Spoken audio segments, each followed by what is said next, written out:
We'll hear argument next in case number 19-518, the Colorado Department of State versus Micheal Baca.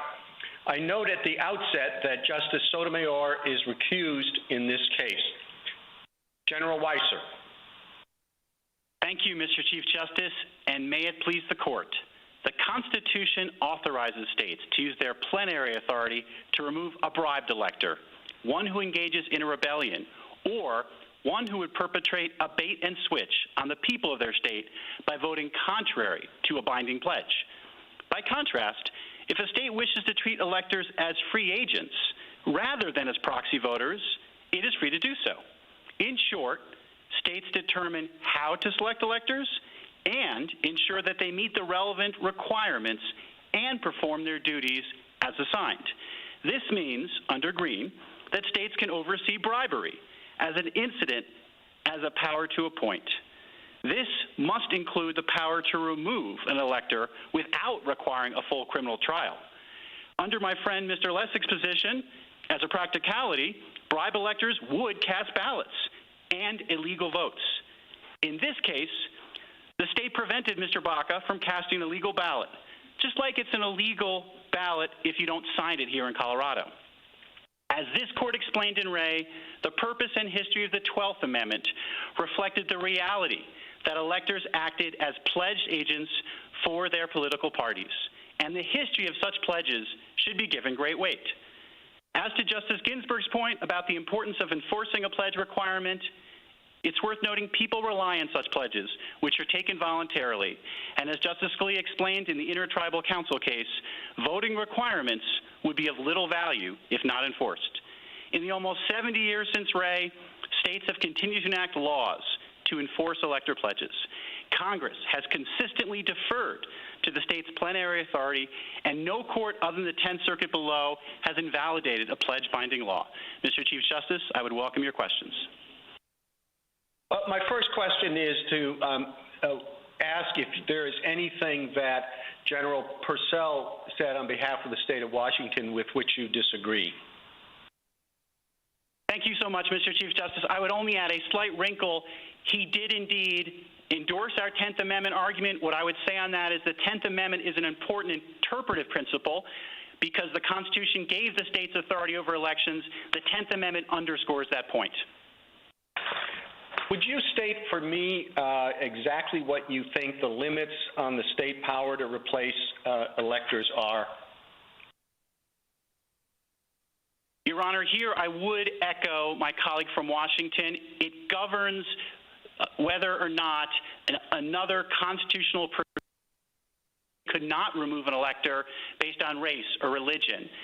Also, the qualifications clause means you can't remove electors for the purpose of adding qualifications for who can be president. So if you selected electors, one of the requirements is they had to be relatives of the legislators, that would be all right? Your Honor, here in Colorado, we picked electors in 1976. The state legislature did it directly. As long as that choice doesn't violate a constitutional provision, they can pick whoever they want. What if the rule is, the electors are chosen pursuant to slates, but anyone who says anything disloyal to the state between the time they're selected and the time they cast their vote will be replaced? Your Honor, as my colleague from Washington noted, once people are voting to make a choice, people have a right for their ballots to be counted. And here, in the hypothetical you just noted, the ballots of people would be invalidated after the fact. That implicates Gray versus Sanders and this court's line of right-to-vote cases. Any other limitations on the power of the state? What about the bribery cases that have been, or bribery hypotheticals that have been discussed? Thank you, Mr. Chief Justice. The ability to remove bribed electors is crucial for the states to have, and not only after a criminal trial, but after there's a basis for this concern. To your point, if a state failed to remove a bribed elector, the state would not have violated a constitutional provision per se. It would have violated its duty as a sound overseer of presidential elections. That's even after the electors have been chosen. In other words, go ahead. Mr. Chief Justice, the state is indeed authorized to remove electors who've taken a bribe, if that's your question. Yes. What about your power to appoint argument? It does seem, certainly our cases involving the power to appoint by executive officials or the president do say that it carries with it the power to remove. But that has always been with respect to inferior officers. And the electors here, it seems to me, are not inferior in any way to the state legislator. They carry rights as appointees carrying out federal responsibilities as well. So I don't see how those authorities support your position. Your Honor, we disagree. The Constitution clearly gives states plenary power over electors and as acting as a steward of the presidential election system. That means if electors were to take a bribe, for example, or not to show up, it's on the state to address that point. If you only left this to Congress in the final instance, that would mean that all Congress could do is remove the elector, not have it be counted. What the states can do is replace an elector and make sure that the state has the constitutionally authorized votes in the Electoral College. As such, the states play a critical role, and that role includes the power to remove. Thank you, General. Justice Thomas? Thank you, Mr. Chief Justice. General, you start your brief questioning standing in this case. I wonder if you think under our precedent they're standing when a person is removed from an elected office. Your Honor, the past cases involving removal from an elected office, like Powell, for example, involve an official with a salary. What's unique here is there's no salary or other personal injury. What's at issue here is the institutional role itself. And as this court made clear in Smith and a line of cases, an individual doesn't have standing to challenge an institutional role that he or she may believe is unconstitutional. So in a removal case, at what point do you think there would be an injury in fact? Justice Thomas, insofar as someone gives up a salary like in Humphrey's executor, you have injury in fact. If it is an honorary position, a volunteer position, there's no personal injury. There's merely a quarrel with the institutional role. On a separate issue, throughout, I guess, our history, there have been pledges among electors. But can you point out the first state law that required pledges in our history? I can, Justice Thomas. It was Oregon that did so in the late 19-teens. And what I want to underscore is that wasn't the first time an elector was removed for violating a pledge. In 1912, Nebraska, without any elector binding law, did remove an elector who had promised to violate the pledge because the court, in that case, the Nebraska Supreme Court, said it would have been a fraud on the people of Nebraska. You attach yourself to the arguments of General Purcell. So I do want you I understood his comments on the scope of the federal function concept or argument. Could you give me what your take is on that? With pleasure, Justice Thomas. Our view is that doctrine doesn't really fit here. Under the Constitution, it's the role of the states as stewards overseeing the presidential election process. The typical federal function case, like McCulloch versus Maryland, you're worried about a state interfering with a federal official. Here, as this court has made clear in multiple times, electors are not federal officials. They are appointed by and overseen and transmit the vote of the states. Thank you, General. Justice Ginsburg? Can you give us an idea of the practical consequences of a ruling one way or another? how would a ruling against you actually alter our democratic processes? Most states already require elector pledges. And faithless voting throughout the years has always been rare. So how much difference does it make?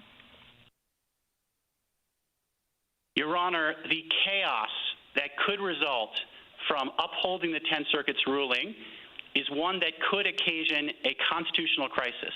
As was noted by my colleague from Washington, if states have no ability to remove bribed electors, and all that's left is Congress's ability to choose to count or not count, the mere fact of bribing electors in an open enough way would knock out electors, would limit who could vote, and ultimately could sway the outcome of presidential election. It's the role of the states to oversee confidence in our election systems, to ensure that the public's voice is heard. And all of those values, the integrity of our elections, are at stake in this case. Returning to the standing question, Baca was removed from his post. Isn't that a stigma, at least? Why isn't it, may not have economic consequences, but isn't it a blot on his reputation? And wouldn't that constitute a cognizable injury? Your Honor, the auditor in Smith believed that he suffered a stigma having to implement an unconstitutional statute, and that concern of his stigma was not sufficient to give him standing. I would submit the same rule holds here. Thank you. Justice Breyer? A technical question. This is a lawsuit brought against you, the state, under Section 1983. The court's opinions, I take it, have made clear that a state isn't a person under 1983. Now, everybody's waived that argument. Both sides would like us to rule, but can they? If someone sues a foreign country under 1983, and a foreign country can't be a defendant under 1983, can the parties simply get an opinion from this court by waiving the question? Your Honor, I would start with Justice Ginsburg's opinion in the Northwest Airlines case, where she made plain that whether or not there's a claim for relief in a statute is not a jurisdictional question. What we're dealing with here, both under Section 1983 and 11th Amendment immunity, is strategic decisions made by our state in the course of litigation. We made those decisions because we wanted to litigate this case on the merits. We believe we have a case on the merits and standing, and that's how we've chosen to proceed. Oh, yes, but that isn't my question. My question is, of course you want a decision from this court. But Mr. Smith might want a decision about how the Constitution applies to someone in Mexico or to someone in Russia. I mean, can the parties get that advisory decision by simply saying, oh, we waive all the jurisdictional problems, or all the non-jurisdictional problems, all the problems that say this statute doesn't apply? Justice Breyer, this court will opt for whatever ground it chooses. With respect to whether the court has to rule on this issue, the answer is no. This is not a jurisdictional question. For us, this was one of several strategic questions on what grounds to litigate. I got it. The other question I have is, I take it that it's only in 1960 that the first state passed a statute that actually removed or punished a person for voting the wrong way, an elector. So were there cases of bribery that went unpunished before 1960? And was there a single case? If so, how many? And what happened? Were their votes counted, although they were bribed? Justice Breyer, the first statute was in the late 19-teens in Oregon, but before that there were a statute which required a pledge that didn't punish people for how they voted. But regardless, same point. Your Honor, we don't have a history of what types of changes were made. What we know is they happened all the time. As Professor Hardaway notes in his brief, for example, in Michigan, there were electors who just didn't show up, who then were replaced on the day that the Electoral College had to meet. We haven't had electors who are upset about having been replaced or not counted.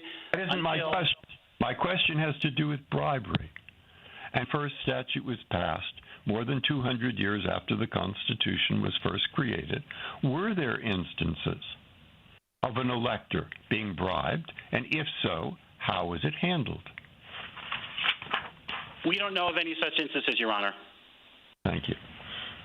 Justice Alito? In past elections, were there concerted campaigns to influence electors after the popular vote was cast for the purpose of either reversing the result that was produced in the Electoral College by the popular vote or throwing the case into Congress? Justice Alito, the most famous such case would have been in 1876 involving the Tilden-Hayes disputed election.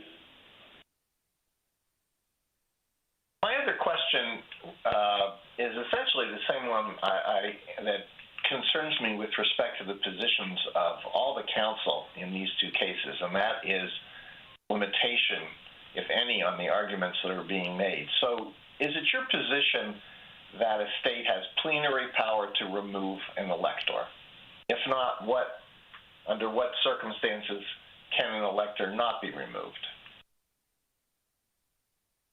Your Honor, from McPherson, we do see plenary authority, oversight, and removal power of electors, and the constraint on that is other independent constitutional conditions, such as ones we've discussed previously under the 14th Amendment, for example. So suppose the legislature is in the hands of a political party other than the party of the candidate who wins the popular vote in the state. Can the legislature simply remove all of the electors who were pledged to vote for that candidate and replace them with other electors? Justice Alito, this is an important point. Let me first answer your question, then get to a slightly different one that raises the same concern.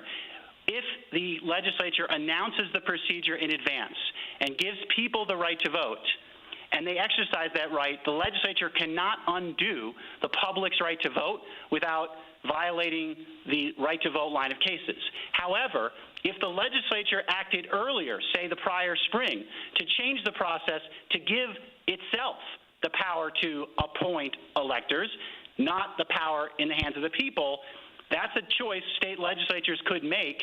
In McPherson, it was litigated whether or not a legislature could move from a winner-take-all to a districting system. There was a partisan motivation for that change, and the court said the legislature's power was plenary. Well, if we agree with you that the legislature has plenary power to remove electors, then won't the people of your state understand when they cast their vote for president that the legislature has the power to remove the electors pledged to the candidate they favor and replace those electors with other electors?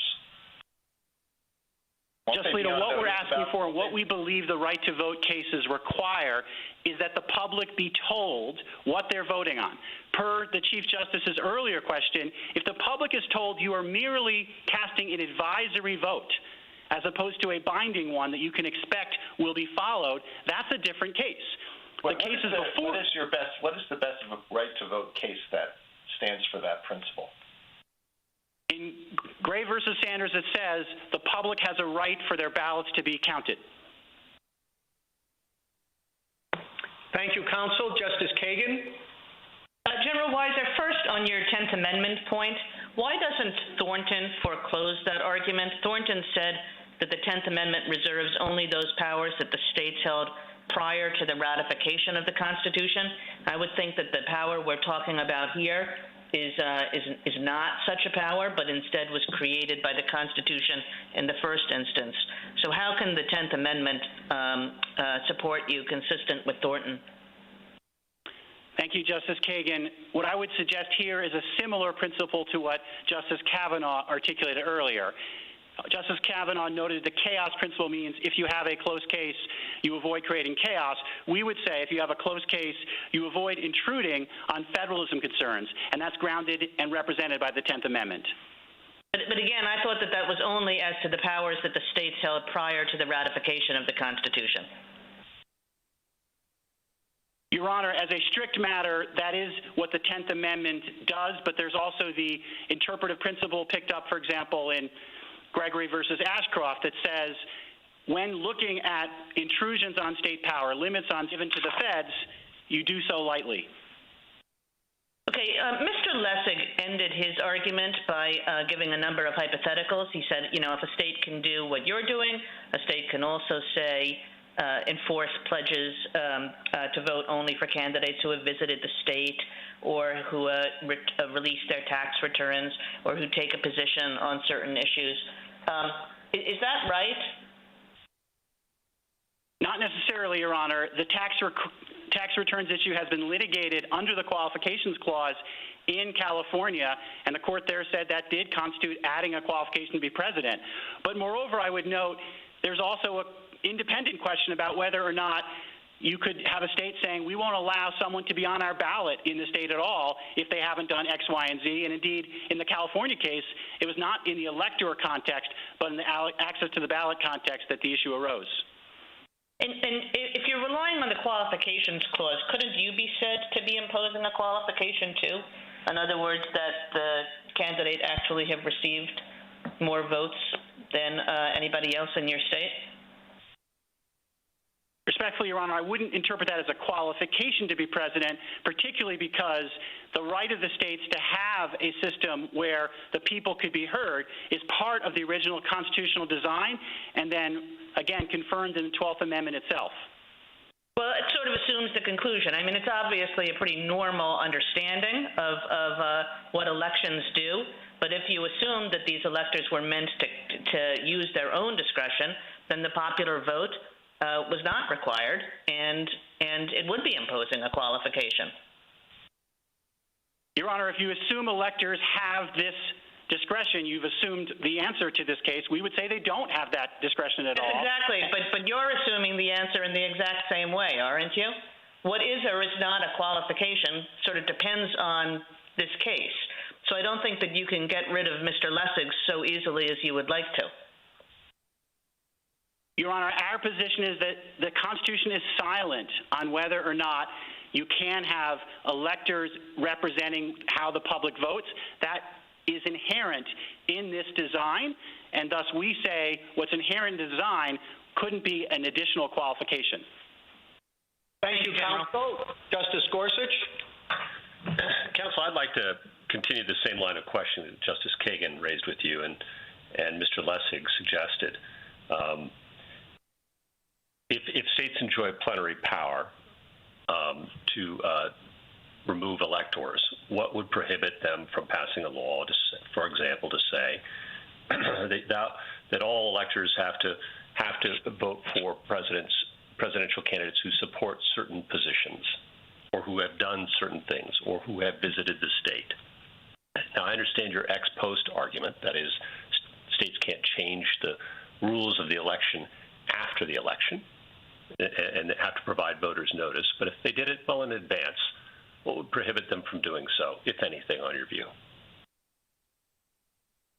Your Honor, I'm trying to square how this fits with a popular vote system, because if you give people the power to vote and they exercise the power, then our argument is you count their votes. What I believe you'd be getting at would then be a pre-clearance process where you'd have to pre-clear what electors could be on the ballot before people could vote on them. In that system... Just to interrupt you, I'm sorry, counsel, but you've indicated it'd be fine for people to have an advisory vote to 12 wise people who would then make the final decision. Why couldn't you also have a system in which the people provide advice within certain parameters set by the legislature? Your Honor, I think that's the same context I had in mind, which is you would basically give people an advisory vote, and then after the fact, you'd have to ask... No, not after the fact. They've been alerted prior to the fact, counsel. That's my hypothetical. I understand your point about after the fact. In advance, they've been notified that they are free to provide advice to 12 electors, or whatever the number may be. And their advice, though, is going to be bounded. And there are certain things that the electors have to because the legislature says abide by, or else they'll be removed. And those are, again, as the presidential candidate visited the state, has he taken this or that position? Has he or she, turned over her tax returns? Whatever the conditions may be. It's a bounded choice. You've been arguing that choice can be bounded, and this is just another bounds. What prohibits the state from doing that? In this situation, the state can add limitations as long as they comply with other constitutional provisions. And do those? The requirement to visit a state, I don't believe, clearly violates any constitutional provision.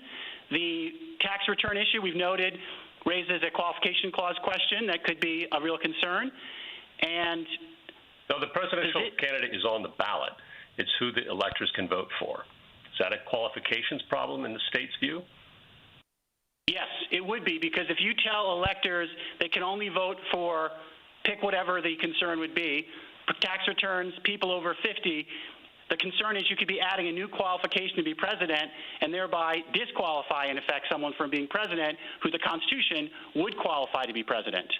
How about political positions, or you say visiting the state, that's permissible, that condition would be permissible in your view? Your Honor, I don't see off the top of my head any other constitutional constraint that would address that issue. Our position is the power is plenary or exclusive, as this court said in McPherson. The state can oversee electors and remove them who don't follow requirements the state deems appropriate. Thank you. Thank you, counsel. Justice Kavanaugh. Thank you, Chief Justice. Good morning, General. What is the purpose of having electors?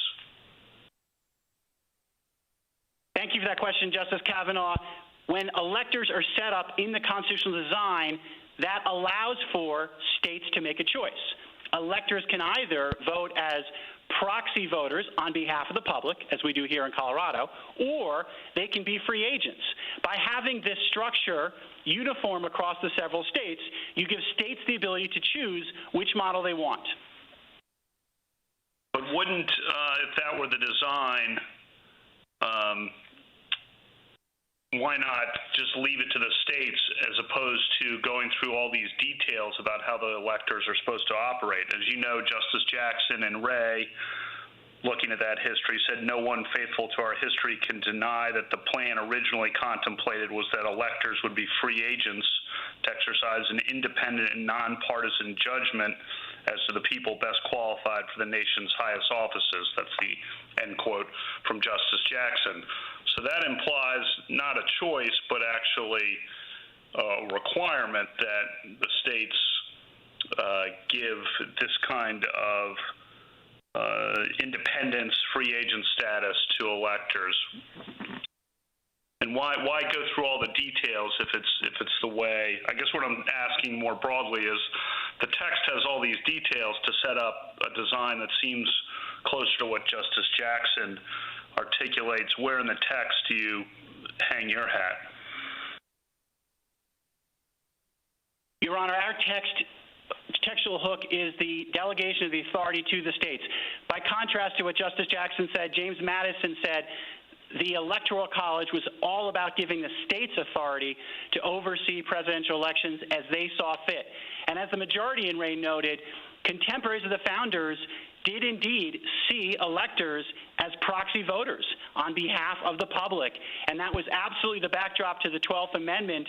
So I would also point you to the 12th Amendment as effectively confirming and accepting the fact that electors can be, indeed most often are, proxy voters, not free agents.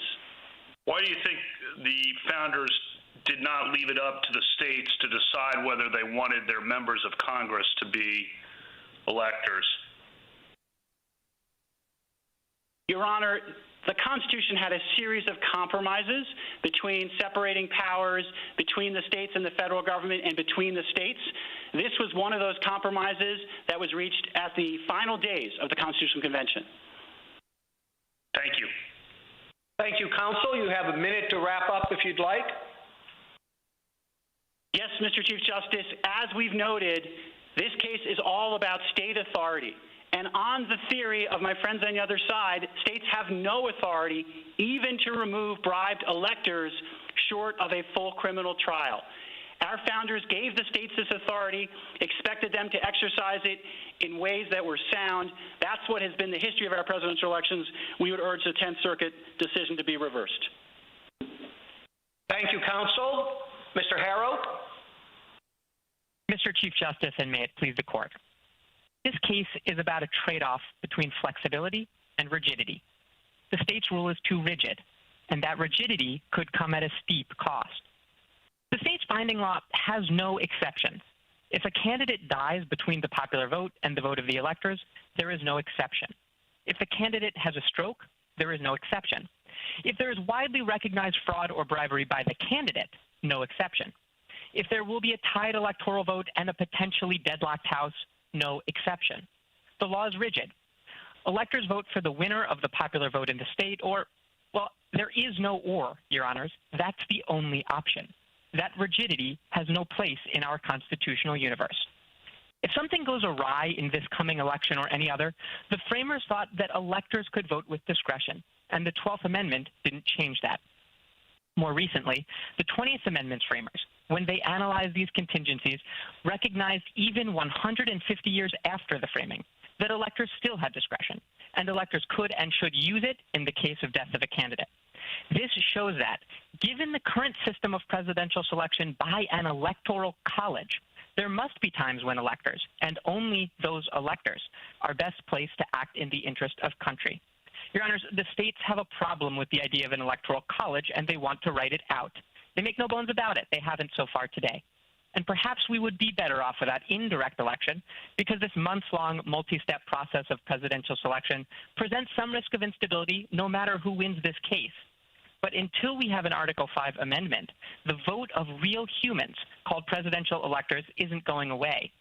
To make sure the system we have works sensibly, given the Constitution we have now, when those human electors do vote by ballot, they must be permitted to do so with discretion, Your Honors. Thank you, counsel. I'll begin by asking you the flip side of the question I asked General WEISER. Is there anything that Mr. Lessig said with which you disagree? No, Your Honor. We filed an opening brief, and I'll sign on to exactly what he said in the first hour. Thank you.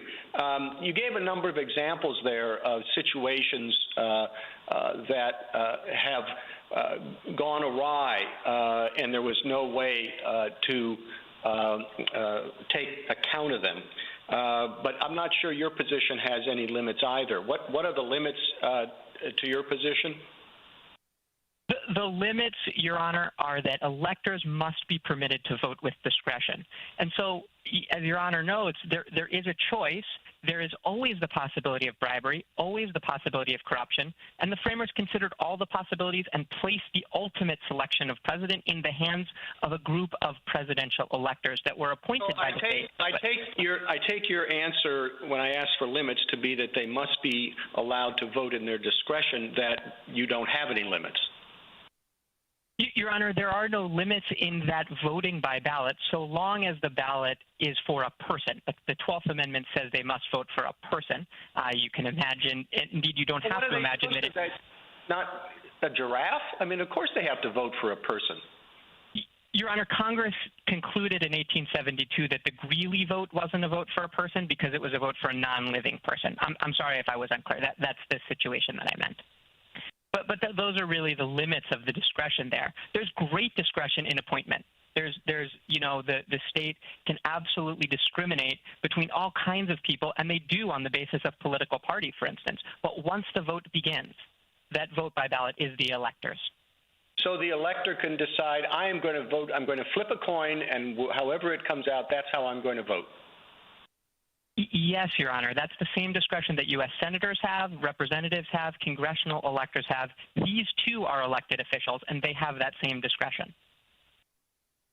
Well, that sounds pretty limitless to me. Let's say that an elector has a contract. The different parties insist that electors sign a contract that you will vote, if we win the popular vote, you will vote for our party's candidate. And if you don't, there'll be liquidated damages of $1,000. An elector is selected and breaks that contract, votes for the other individual, even though that individual didn't win the popular vote. Can that contractual commitment be enforced by the state? Not legally, no, Your Honor, and that shouldn't be surprising because that's the same prohibition that applies to congressional electors who cannot sell their votes, even though as a condition of participating in a primary, and we cite these cases extensively in our reply briefs, you can force regular voters to take pledges and oaths to support a party. You just can't cross that line and enforce them. Thank you, counsel. Justice Thomas? Yes, thank you, Mr. Chief Justice. Counsel,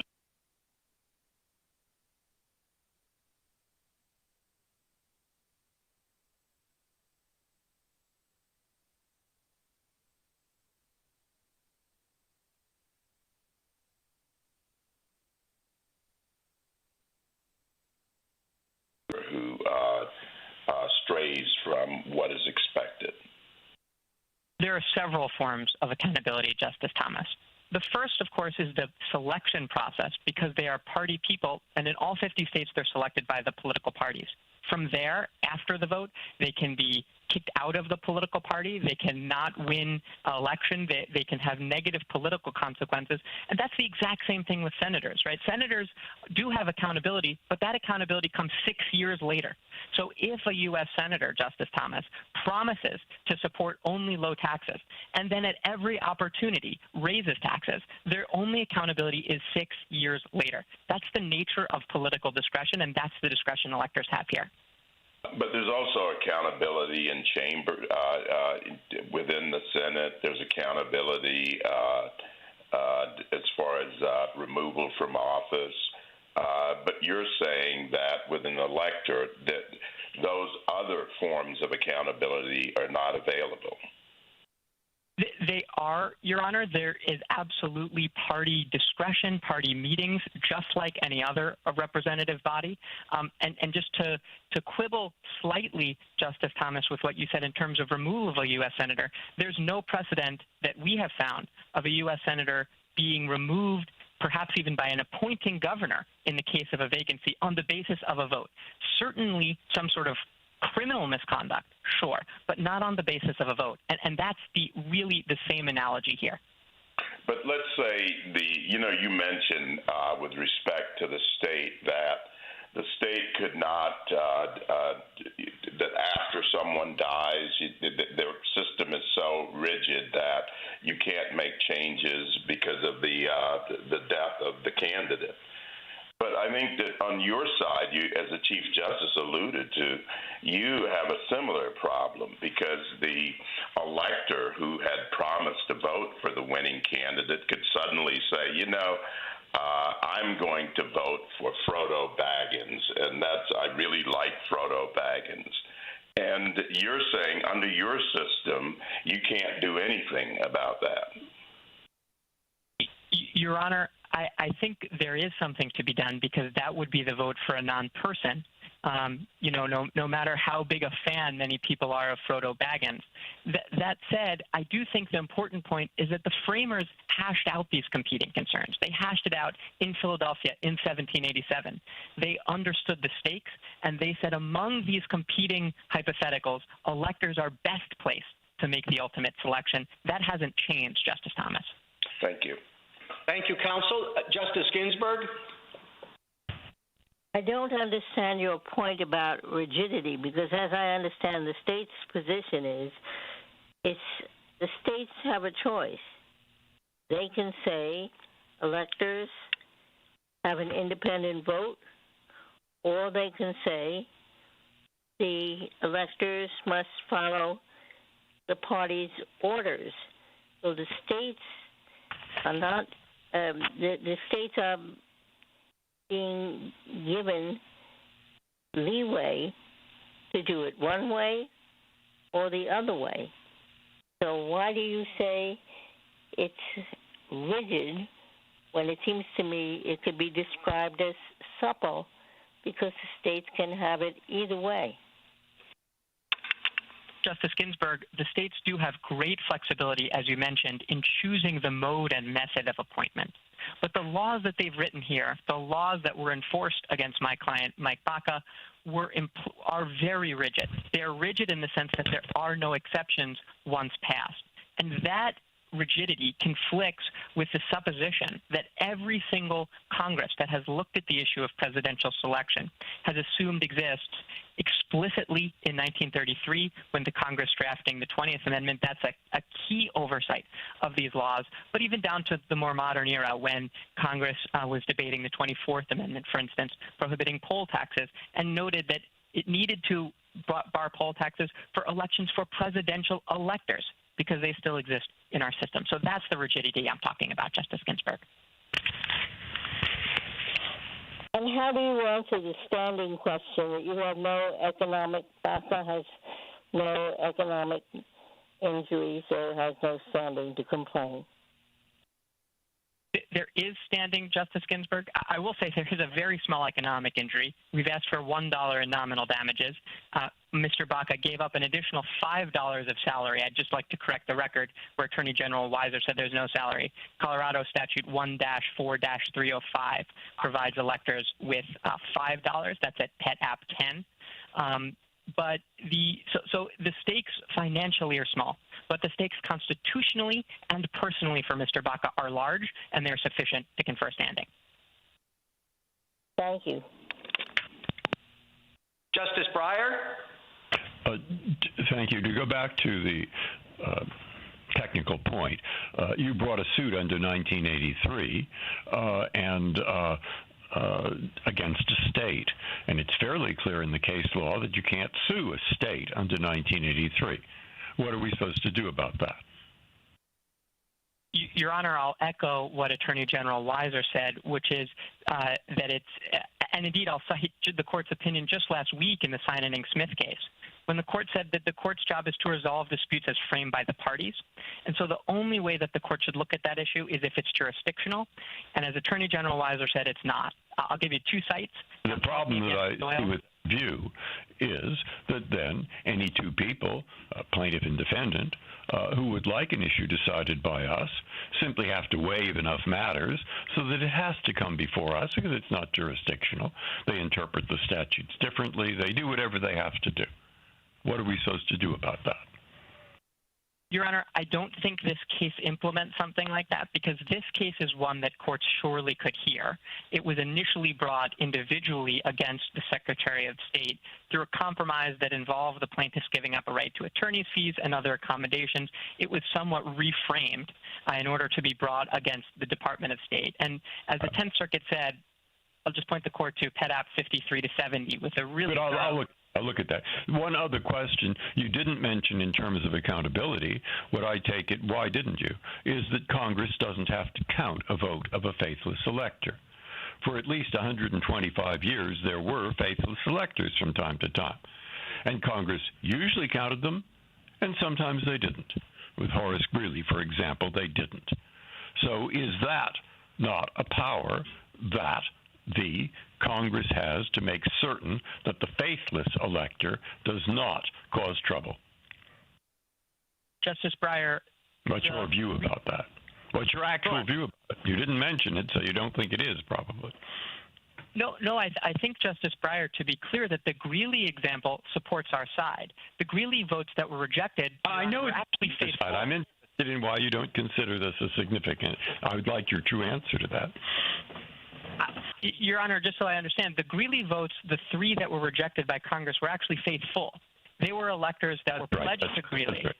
But, I mean, doesn't Congress's power, there's 3 U.S.C. Section 15, there's the Constitution saying count it. Does that act as a significant check on the faithless elector, or does it not? It can, Your Honor. The courts and Congress have never interpreted the Electoral Count Act and what it means for a vote to be regularly given. Congress, I do think, possibly has the power to reject a faithless vote under certain circumstances, but we know it has never done so. Those Greeley votes that were rejected were faithful votes for Greeley, who was deceased, and the 63 votes of Greeley electors who voted for other people who were faithless in some sense, those were all counted. Thank you, counsel. Justice Alito?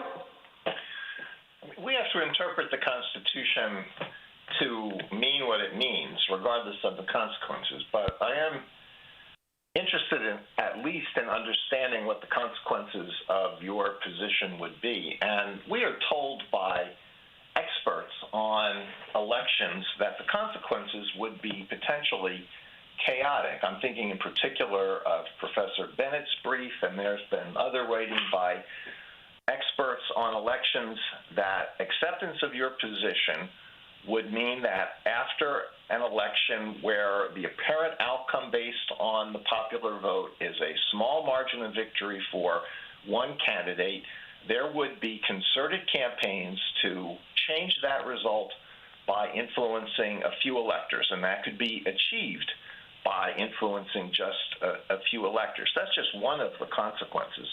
There's the fact that in most states the electors are not even listed on the ballots, and therefore the voters have no way of trying to ensure that the electors who are chosen are electors who really will honor the wishes of the voters. So do you really deny that this is where your argument would lead?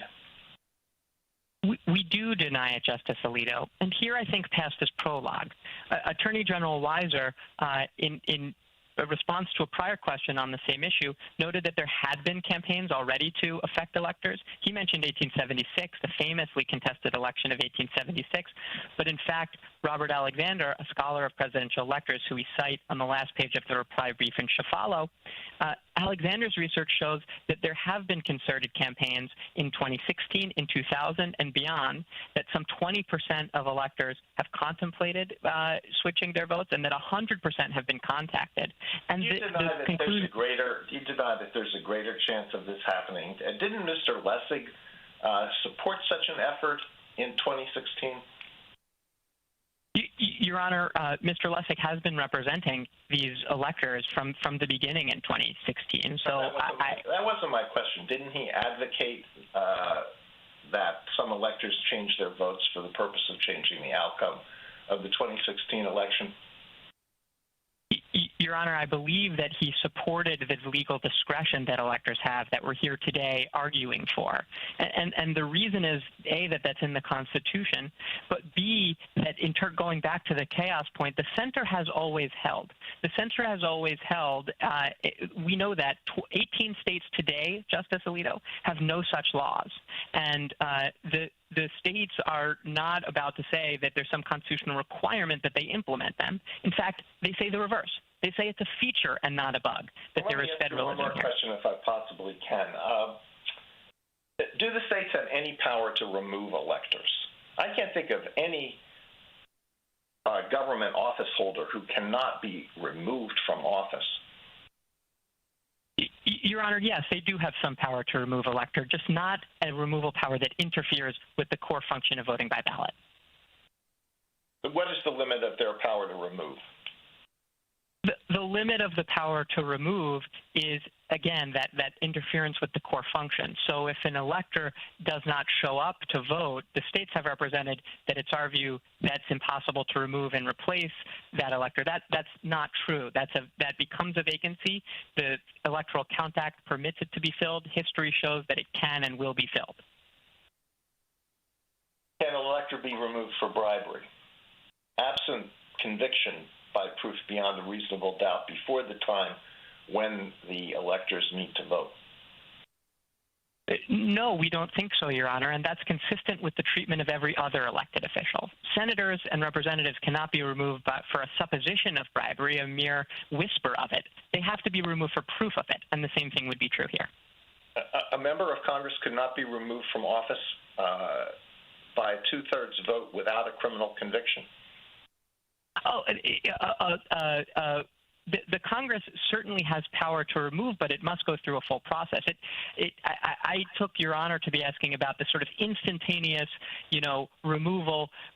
One single state official is going to make a decision to kick someone out based on rumor. That would be inappropriate for any sort of elected official, and it's inappropriate for electors. Thank you, counsel. Justice Kagan? Mr. Harrow, suppose that I read the Constitution And I find that it just doesn't say anything about this subject. You know, that there is some hints here and there are some hints going the other way. And mostly I just read it and I say the Constitution is silent.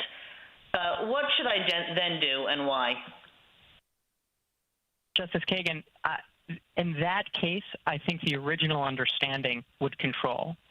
Again, we think there is clear language in the Constitution, and I want to return to that. But the original understanding would control because it is so clear, and indeed Colorado doesn't even necessarily challenge it, that the original expectation and the meaning of the word.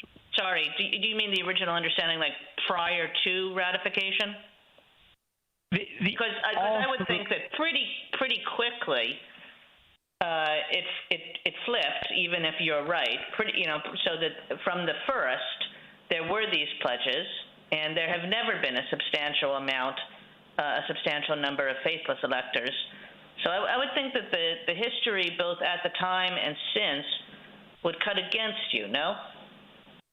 No, Justice Kagan, because our quibble is not with the pledges, and our invocation of history is not with the pledges or the idea of party control and of having two major parties in our system. The idea is with enforcement of the vote. The idea is with what occurred here, removing an elector who actually votes. Mr. Baca actually presented a vote and attempted to vote and place it in the ballot box, and that was rejected. That is novel, Justice Kagan. That has only happened in 2016, despite the party control of the selection process. What would you think if I said that if I think that there's silence, the best thing to do is leave it to the states, to not impose any constitutional requirement on them? Your Honor, I would push against because I don't think there's silence, right? Especially here in this I know, but that's the hypothetical. If I just think that there's not enough, in the same way that Ray thought that there was not enough to provide an answer to the question, and there are all these states doing what Colorado is doing, why not just leave it to them? Because, Your Honor, Justice Kagan, when you said there are all these states doing what Colorado is doing, it has actually never been the case that a state has done what Colorado is doing. That is 220 years of unbroken history. I think that speaks very loudly if Your Honor is concerned about how to interpret that silence. And so... Go ahead, please. No, Your Honor. If you're ready to move on, that's fine. I was going to continue making another point. No, that was directed to Justice Kagan. No, I'm done. Thank you. Okay. Justice Gorsuch? Counsel, suppose Mr. Baca had asked Congress to count his vote, and Congress decided to do so. Would we be here? Yes, you would, Your Honor. There is no mechanism for Mr. Baca to ask Congress to count his vote under the Electoral Count Act that the state has pointed to any mechanism other than perhaps making a phone call to a senator, the same. I believe you're writing my hypothetical. Let's suppose he had asked Congress, and let's suppose Congress had agreed to count his vote. That's my hypothetical. Would we be here? If Congress had counted his vote instead of the vote of the replacement elector, Celeste Landry, then no, perhaps not, because in that he wouldn't have lost the office. I will say he didn't get a chance to vote for vice president either. So assuming on Your Honor's hypothetical that he had his ballots fully cast, then no, we probably wouldn't be here. Okay. He didn't try to ask Congress to cast his vote, did he? He did not, Justice Gorsuch. There's no mechanism for it, and the state hasn't pointed to one. Okay. And the damages he seeks are, is it $6? Is that right? Justice Gorsuch, it's even less. It's $1 in nominal damages. $1. So it's a $1 nominal damages. And why should we exercise our discretion to hear this case when the nominal damages are $1? He didn't seek Congress to count his vote, though, as you point out, it's unclear whether there's a mechanism to do so. And we have a cause of action that doesn't exist that we are asked to overlook because of a stipulation by the parties. Why isn't that a sort of manufactured litigation that this court should decline should bother with using its discretion whether to decide a case?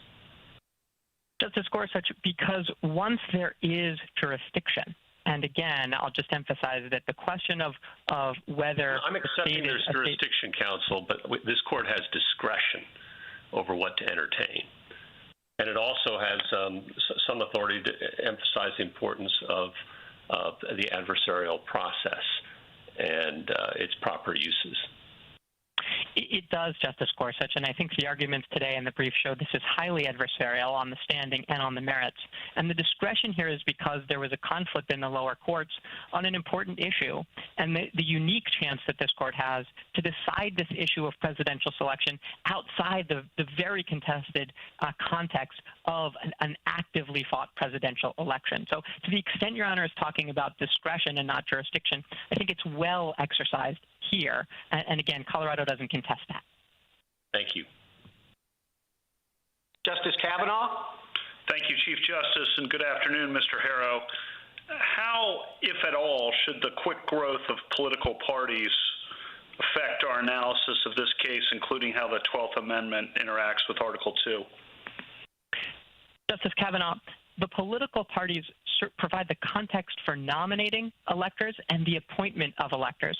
But the fact that there are political parties now and were emerging political parties when the 12th Amendment was passed in 1803 doesn't affect that the word elector remains in the Constitution and that electors are people who vote, and all of those words and all of those structural principles mean that they can vote with discretion. Then Justice Kagan noted a question about what to do if the text is silent. And we've talked about various things that could fill the gap there, including the state's authority. Another, of course, under our case law is historical practice, under cases like Noel Canning and Dames and Moore and many others, that we look to historical practice as a gloss on the text.